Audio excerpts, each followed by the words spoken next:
Okay lovers, आज हम करेंगे ब्रूइंग लव का एपिसोड नंबर 2। तो चलो शुरू करते हैं हमारी एक्सप्लेनेशन। एपिसोड की शुरुआत में हम देखते हैं मिंजू योंगजू को रोकता है और बोलता है कि आप ठीक नहीं लग रहे हो। तो योंगजू बोलती है कि मैं तो ठीक हूँ। फिर मिंजू दोबारा बोलता है कि नहीं, आप बिल्कुल भी ठीक नहीं लग रहे हो, वो ऐसा आपका मूड ऐसा कुछ बोलने वाला होता है कि योंगजू से बोलती है कि आप क्या बोलना चाह रहे हैं और मेरे मूड के बारे में क्या बोल रहे हैं। तभी मिंजू वहीं रुक जाता है और पीछे की तरफ मुड़ जाता है और अपने आप को ही ब्लेम करने लगता है कि इतना चीज क्यों बोल रहा हूँ मैं, और वहाँ से जा रहा होता है। तभी वहाँ पर मिन्हो आता है टेडी बियर को लेकर और योंजू के पास चला जाता है उसे थैंक यू बोलने के लिए। तो योंजू से बोलती है कोई बात नहीं और उसे बर्थडे विश भी करती है। तो वो देखती है कि मिंजू उसे देख रहा होता है तो वो उसे जल्दी से बोलकर वहाँ से जाने लग जाती है और वो बाय कर रही होती है। फिर वो मिंजू को भी बाय करके चली जाती है वहाँ से भागती हुई, पर मिंजू अभी भी उसे देख रहा होता है। तो योंजू पीछे दोबारा मुड़ के देखती है और अगले सीन में हम देखते हैं मिन्हो और मिंजू झूले में बैठे हुए होते हैं और बातें कर रहे होते हैं। तो मिन्हो बताता है कि आपको नहीं लगता कि वो जो स्नाइपर लेडी थी उन्होंने आपका नाम लिया था?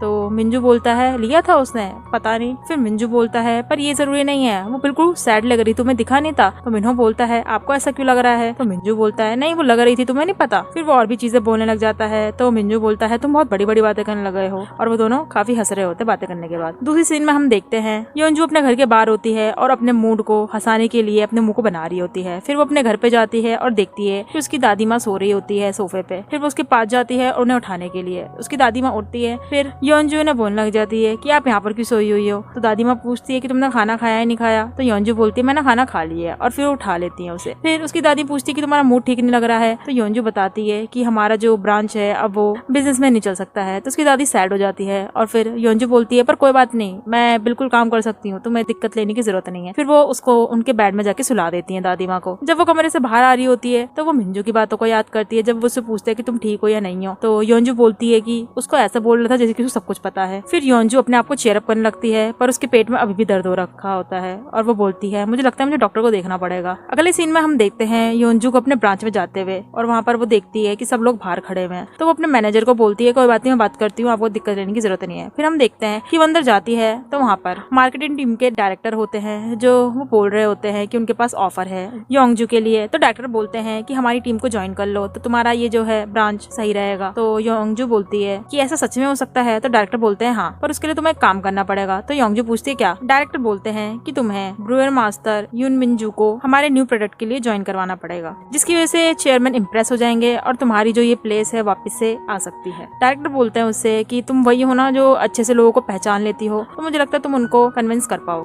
तो तुम करना चाहोगी या नहीं करना चाहोगी? तो योंजू बोलती है हाँ मैं कर लूंगी। और हम देखते हैं बाहर की तरफ सब सुन रहे होते हैं। दूसरी तरफ हम देखते हैं योंजू अपना सामान पैक करके वहाँ से जा रही होती है। बाहर सब लोग खड़े हुए होते हैं और उसको बाय करने के लिए। योंजू बोलती है कि तुम्हें कुछ भी करने की जरूरत नहीं है, मैं सब चीज संभाल लूंगी और टेंशन लेने की भी जरूरत नहीं है। और तभी हम देखते हैं कि वहाँ पर चेयरमैन भी आ जाते हैं। चेयरमैन उसे चेयर अप करते हैं और बोलते हैं मुझे पता है तुम ये कर सकती हो और अगर कोई भी दिक्कत होगी तो मुझे जरूर कॉल कर लेना। तो योंजू बोलती है हाँ हाँ, और वहाँ से वो कार में चली जाती है। फिर हम देखते हैं योंजू अपने आप को चेयर अप कर रही होती है तो वो एक्सरसाइज भी कर रही होती है। फिर वो अपने घर पर आती है, वहाँ पर उसकी दादी काम कर रही होती है तो वो उसको हटाकर वहाँ से खुद काम करने लग जाती है। उसकी दादी बोलती है तुम्हारा आज पहला दिन है तो मुझे तो करने दो। तो योंजू बोलती है कोई बात नहीं, मैं कर लूंगी। उसकी दादी माँ उसे काफी चीजें बोलती है और योंजू वहाँ से जा रही होती है अपने ऑफिस के लिए और वो दोनों काफी ज्यादा खुश होते हैं। योंजू को हम बिल्डिंग में घुसते हुए देखते हैं। तभी वहाँ पर सामने से कांग ब्योम आ रहा होता है, जिसे देखकर योंजू काफी ज्यादा बोलती है कि तुम कितने ज्यादा डिफरेंट लग रहे हो सियोल में आके। तो ब्योम कहता है कि आप यहाँ पर हो तो मैं भी यहाँ पर हूँ, तो चलो हम दोनों साथ मिलकर काम करेंगे। तो योंजू कहती है हाँ हाँ जरूर करेंगे, और वो दोनों ऊपर लिफ्ट में जा रहे होते हैं। फिर वो अपने ऑफिस की तरफ जा रहे होते हैं और वो आसपास देख रहे होते हैं बहुत सी अलग अलग चीजें, जिसको देखकर वो काफी ज्यादा शॉक हो रहे होते हैं और इम्प्रेस भी हो रहे होते हैं। फिर वो एक जगह पे देखते हैं जहाँ पर बियर की टेस्टिंग हो रही होती है। तो योंजू बोलती है अच्छा ये भी होता है यहाँ पर, और हम देखते हैं पीछे से डायरेक्टर उनको बुलाते हैं। तो वो दोनों डायरेक्टर को देखते हैं और शॉक में हो जाते हैं। फिर वो डायरेक्टर के पास जाते हैं और डायरेक्टर से बोलते हैं मिंजू एक काफी ज्यादा ऐसे इंसान है जो बातें नहीं करते हैं, हमने उनके पास लोग भेजे थे पर उन्होंने अभी तक हमारे ऑफर को एक्सेप्ट नहीं करा है, तो तुम्हें खुद जाना पड़ेगा और फिगर आउट करना पड़ेगा कि तुम कैसे उनको मना सकते हो। तो योंजू बोलती है अच्छा मैं जाना पड़ेगा, तो चलो हम चाहते हैं। तो डायरेक्टर बोलते हैं अभी? तो वो बोलती है हाँ अभी जाएंगे। और दूसरी तरफ हम देखते हैं मिंजू सो रखा होता है। तभी माइक चलता है और उसमें चीफ की आवाज आ रखी होती है और वो बोल रहे होते हैं कि आज हम कुछ चीज डिस्कस करेंगे तो यहाँ पर आने की जरूरत है। वो स्पेशली ये चीज मिंजू के लिए बोल रहे होते हैं, जिसे सुनकर मिंजू काफी ज्यादा चिड़चिड़ा सा हो जाता है। दूसरी तरफ हम देखते हैं रियम को, जो एक कलीग के साथ होती है और उसे बता रही होती है कि आज तो हमें करना ही पड़ेगा, चाहे कुछ भी हो जाए, हमें कुछ ना कुछ तो करना ही पड़ेगा। और फिर वो रियम के मैचिंग के बारे में बात करने लग जाते हैं। उसका कलीग बोलता है कि आपको जरूरत है कि शादी करनी ही पड़ेगी, तो आप ये नौकरी छोड़ देगी। तो रियम बोलती है हाँ मेरी यही डेस्टिनी है, इसलिए मैं यही करना चाहूंगी। फिर वो अपने रिलेशन के बारे में बताती है कि मेरे को एक ऐसे लड़के को ढूंढना है जो काफी अच्छा हो, तभी मैं जाके अच्छे से रह पाऊंगी। तो उसका कलीग बोलता है अच्छा ऐसा है, पर मैं समझ नहीं पाता हूँ आप ऐसे क्यों बोलती हो।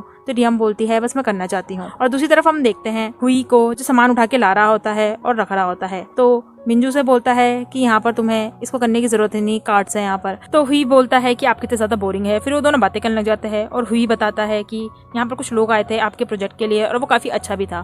तो मिंजू बोलता है कि अगर कोई ऐसे लोग आए तो उन्हें मना कर दिया करो। हुई बोलता है ठीक है मैं मना कर दूंगा। और फिर वो वहाँ से बोल रहा होता है और भी चीजें कि हम अब फैमिली की तरह है, मतलब फ्रेंड्स की तरह है। तो मिंजू बोलता है कि हम ऐसे कुछ भी नहीं है और बाहर की तरफ जा रहा होता है। तो हुई बोलता है कि आप ऐसे क्यों कर रहे हो, कैजुअली तो बात कर लो। पर उसके बीच में मिंजू एक लाइन खड़ी कर देता है, जिसको देखकर हुई बोलता है आप ऐसे ही करते हो हमेशा, और वहाँ से वो चला जाता है। हम देखते हैं मिंजू जा रहा होता है, तभी वहाँ पर रियम आ जाती है और उसके सामने खड़ी होकर उसे बता रही होती है कि आप सीईओ है ना, हम आए थे मिलने के लिए पर आप मिले नहीं, और उसे कार्ड पकड़ा रही होती है। तभी वहाँ पर हुई आ जाता है, कार्ड को ले लेता है और बोलता है कि ये मना ही करेंगे तो आपको मुझसे बात करनी चाहिए। पर मिंजू बोलता है कोई बात नहीं, और वो दूसरी जगह उनको ले जाता है बात करने के लिए। फिर वो बैठ के बातें कर रहे होते हैं और हुई उनको देखकर बोल रहा होता है कि ये तो मानने से रहे, तो कोई बात नहीं, तुम ट्राई कर सकते हो। और दूसरी तरफ से हम देखते हैं योंगजू को, जो बियोम के साथ चीफ के घर पे आ रखी होती है और उन्हें कुछ सामान पकड़ा देती है। चीफ सामान को देख के काफी ज्यादा खुश हो जाते हैं और बोलते हैं कि मैंने उन्हें बुलाया है तो कोई बात नहीं, वो आ जाएंगे। फिर योंजू स्माइल करने लग जाती है। फिर चीफ जो है फोन करने लग जाते हैं मिंजू को, पर मिंजू फोन को उठाता नहीं है। तो योंजू बोलती है कोई बात नहीं, हम वेट कर लेंगे, और वो एक जगह पे जाके बैठ जाती है। चीफ उनके पास आता है और उन्हें बताता है कि उनको कन्विंस करना बहुत मुश्किल होगा क्योंकि काफी ज्यादा टफ वाले हैं। तो योंजू बोलती है कि कोई बात नहीं, मैं इसको करके रहूंगी, और वो एक सीरियस फेस बना रही होती है। दूसरी तरफ हम देखते हैं मिंजू रियम से बात कर रहा होता है और उसे बता रहा होता है कि मेरी कुछ कंडीशंस होंगी तो आप मान सकते हो।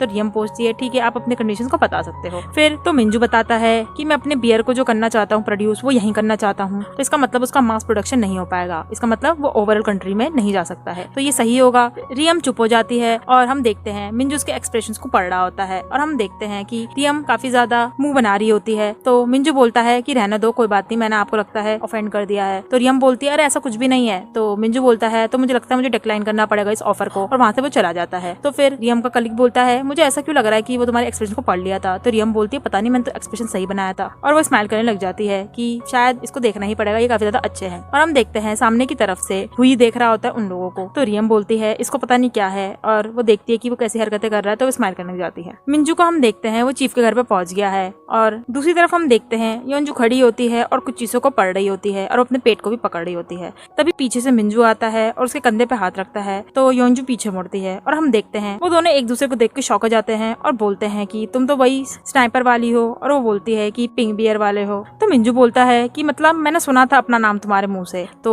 योंजू बोलती है मैंने बोला था, कब बोला था। तो फिर वो बोलने लग जाती है अच्छा आप वही तो नहीं हो योन मिंजू सीईओ। तो वो बोलते हैं कि हाँ मैं वही हूँ। तो इसका मतलब वो बातें कर रहे होते हैं, तभी पीछे से चीफ और हम देखते हैं बियोम को। योंजू काफी ज्यादा खुश हो जाती है और हम देखते हैं दोनों का आगे आते हुए। फिर चीफ उन्हें बताता है कि आपसे कॉन्ट्रैक्ट के बारे में कुछ पढ़ने के लिए आए हैं। तो चीफ और बियोम वहाँ से चले जाते हैं। फिर योंजू बोलती है कि मुझे कुछ बातें करनी है, तो क्या आप बात करना चाहेंगे मुझसे। फिर बोलती है बस कुछ टाइम की बात है। तो वो बैठ जाती है और हम देखते हैं मिंजू से देख रहा होता है, पर वो बैठता नहीं है और बोलता है कि मैं नहीं कर सकता हूँ। पर योंजू से बोलती है कि नहीं आप बैठ जाइए, और बोल रही होती है, और पीछे से मिंजू जा रहा होता है। तो योंजू उसके पीछे जा रही होती है और वो जूते पहनने वाली होती है। फिर वो बोलती है कि कोई बात नहीं, और पीछे बिना जूतों की जाने लग जाती है, और वो उसे बोलती है कि मुझे बस आपका 5 मिनट चाहिए। और हम देखते हैं मिंजू उसके एक्सप्रेशन को देखने लग जाता है। योंजू हंस तो रही होती है, पर जब मिंजू उसके एक्सप्रेशन को पढ़ रहा होता है तो वो काफी ज्यादा रो रही होती है। उसके आंखों में आंसू भी होते हैं और वो काफी ज्यादा डेस्परेट भी हो रही होती है। वो बहुत ज्यादा रो रही होती है, और हम देखते हैं वो सारी जो फीलिंग्स होती है मिंजू के पास आ रही होती है, जिसकी वजह से वो रोने लग जाता है। फिर मिंजू के ऊपर काफी ज्यादा सनरेज आ रही होती है, तो ऊपर की तरफ देखता है तो वो छाव के साइड में चला जाता है योंजू को लेकर। योंजू से चीजें बता रही होती है, तो ये चीजें नोटिस नहीं करती है। फिर हम देखते हैं मिंजू उसके पैरों में भी देखता है कि उसके पैरों में जूते वगैरह नहीं है, तो वो चप्पल ले लेता है साइड से और उसके पैरों में पहनाने लग जाता है। फिर हम देखते हैं योंजू फिर भी उसे चीजें बता रही होती है कि आप ये कर सकते हो, वो कर सकते हो। तो मिंजू बोलता है कि मैंने तुम्हें पहले भी बोला था कि तुम बिल्कुल भी ठीक नहीं हो, तो तुम ऐसा क्यों कर रही हो। तो योंजू बोलती है कि आप गुस्सा हो क्या। तो मिंजू बोलता है नहीं नहीं मैं गुस्सा नहीं हूँ, बस मैं बोल रहा हूँ कि आपको ऐसा करना नहीं चाहिए, तो आप ये जो वाले बिजनेस के बारे में ये मुझसे बात ना ही करे तो बेटर रहेगा। और वहाँ से वो जा रहा होता है। पर योंजू से बोलती है कि मैं काफी ज्यादा डेस्परेट हूँ, मुझे आपसे बात करनी है, और वो उसे बोल रही होती है कि आप कुछ टाइम के लिए रह सकते हो। मिंजू थोड़ी देर के लिए सोचता है, फिर वो बोलता है कि नहीं मैं नहीं कर सकता हूँ, और वहाँ से वो जा रहा होता है और उसे बोलता है कि डॉक्टर को देख लेना। तो योंजू देखती है कि मतलब क्या, और वो देखती है कि आपको कैसे पता मेरे पेट में, और फिर वो नीचे की तरफ देखती है कि उसके पैर में चप्पल भी होती है। वो काफी ज्यादा कंफ्यूज हो जाती है कि ये सब चीजें कब हुई। फिर वहाँ पर बियम आता है और उसे बोलता है क्या सीओ लीव कर चुका है। तो योंजू काफी ज्यादा इरिटेट हो जाती है